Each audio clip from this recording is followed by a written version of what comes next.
Hello,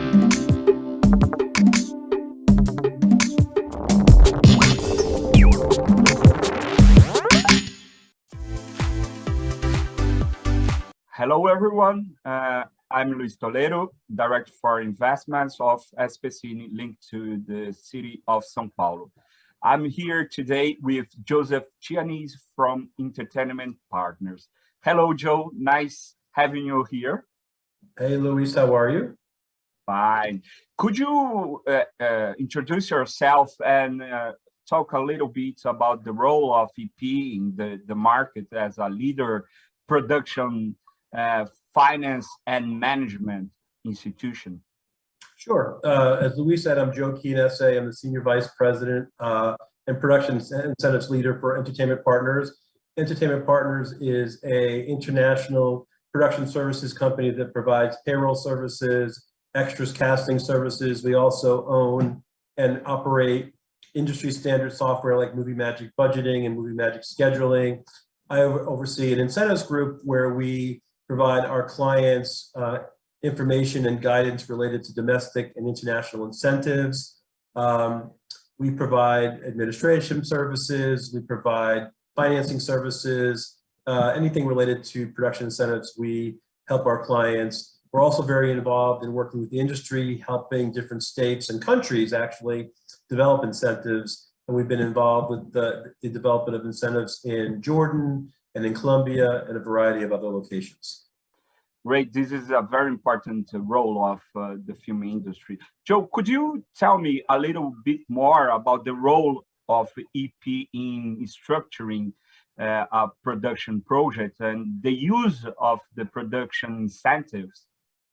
Sure. I mean, we get calls all the time. I mean, our client base is huge. We service feature films, television, commercials.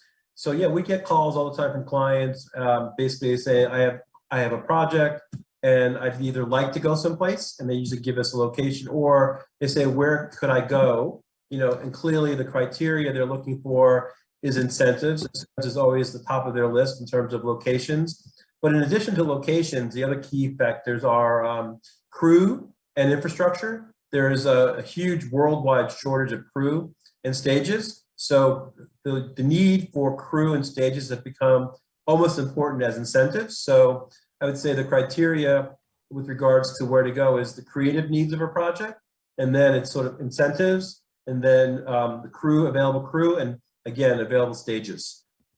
Great.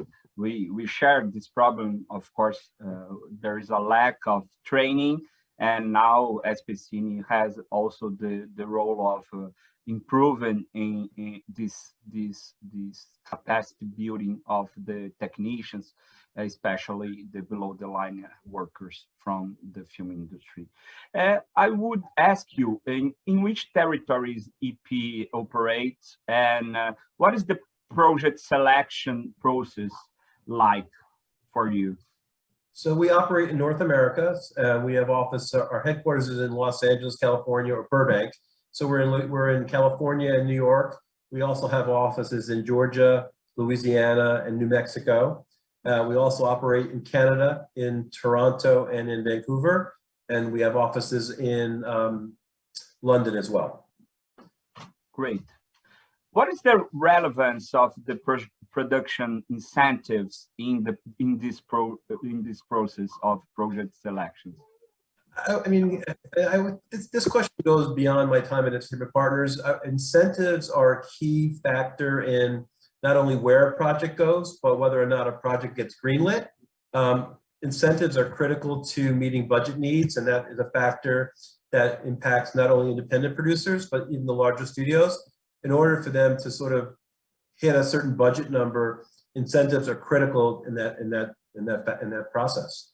Yes, I agree with you. Having this in account, we launched our incentive project here in São Paulo last year. It was a very successful initiative, pioneer in Brazil, and we hope to have our second phase of the cash rebate project this year. I would ask you also, what is the main factors that lead to the choice of certain locations? What makes an incentive project more beneficial for you? I think for an international producer coming to Brazil, I think they would, the inclusion of above the line, I mean, including actors as a qualified expenditure, and any film or TV project, that could be one of the more expensive line items in a budget. So getting some sort of subsidizing or incentive on their valuation is definitely a key factor. I think the real interesting thing, going back at least to your initial question, is there's been such an explosion or boom in production that predates COVID. Production is sort of booming around the world. A lot of that's related to the streaming companies and their need to basically create more content. And with that said, it's interesting what happened in the last few years in projects out of South Korea, in projects out of Spain. There are a lot of local language productions like Heist in Spain or Squid Games in South Korea that initially were made for a local market and have become international hits. So I think not only with the explosion of content, but with the streamer's ability to take content and immediately stream it around the world, makes it an opportunity for all countries to want to sort of get more involved in the creation of content for an international audience. Great. How EP looks to the Latin American market nowadays, and especially for the Brazilian market? I mean, Entertainment Partners basically supports the client. So we go where our clients go. Latin America is definitely a territory that is emerging. Again, places like Colombia and Mexico have always sort of been key locations, but Brazil has also been a key location as well.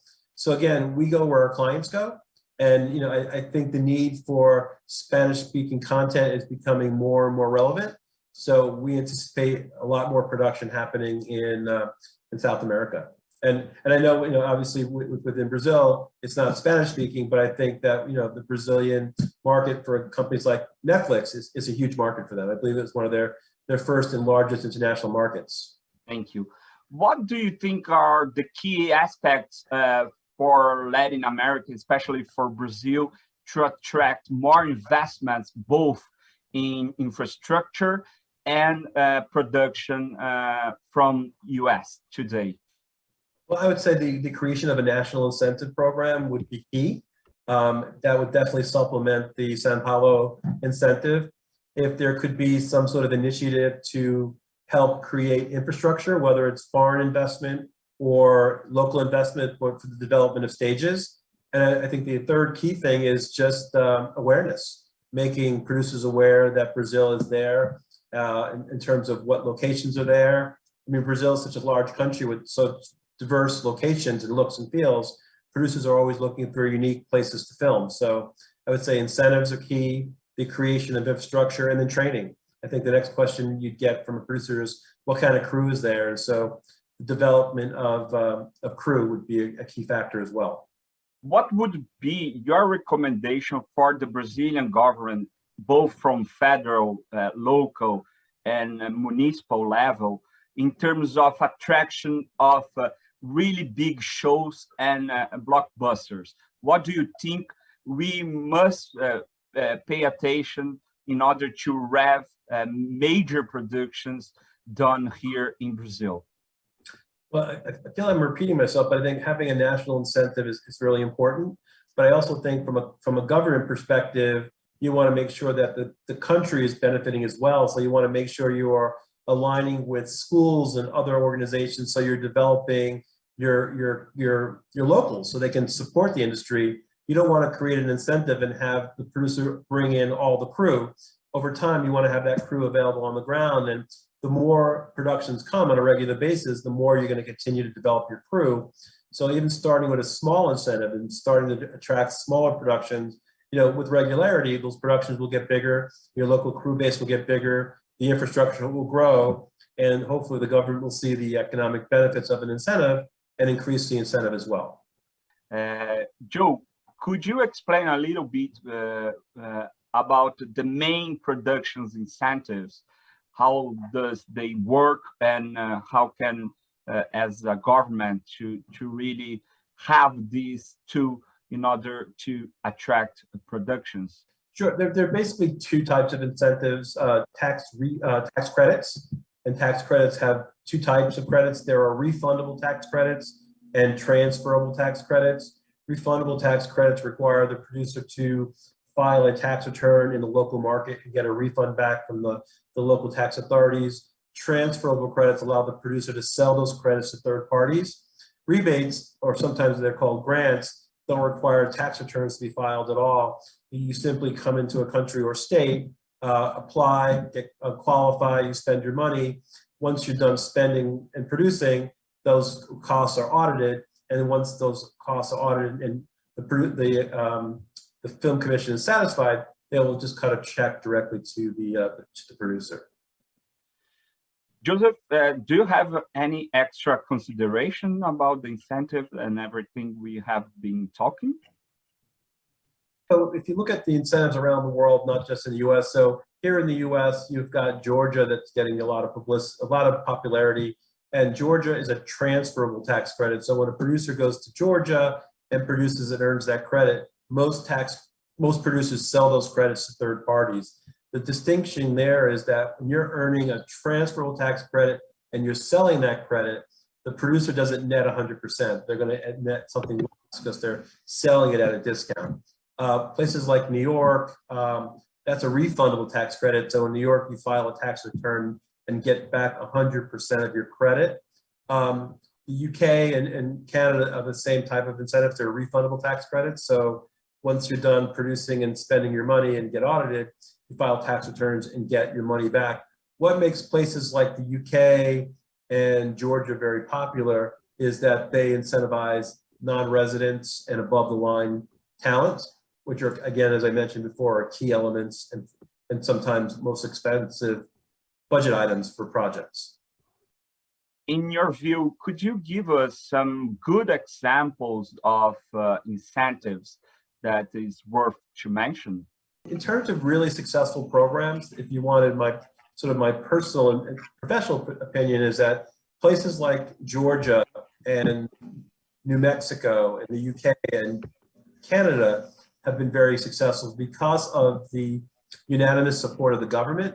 The government from the top down has been very supportive of these programs, which is very encouraging to producers.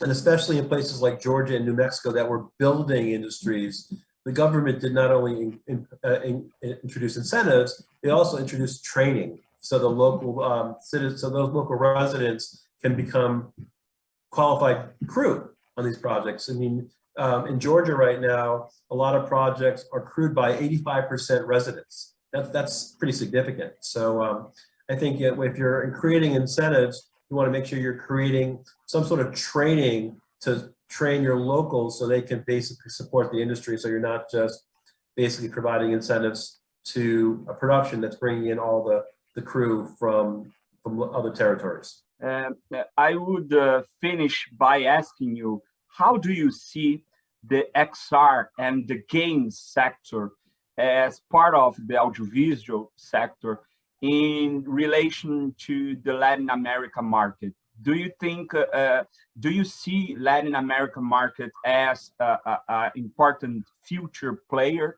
in these sectors, or do you think we lack some investments yet to get in the stage and to really have a better position in these future markets?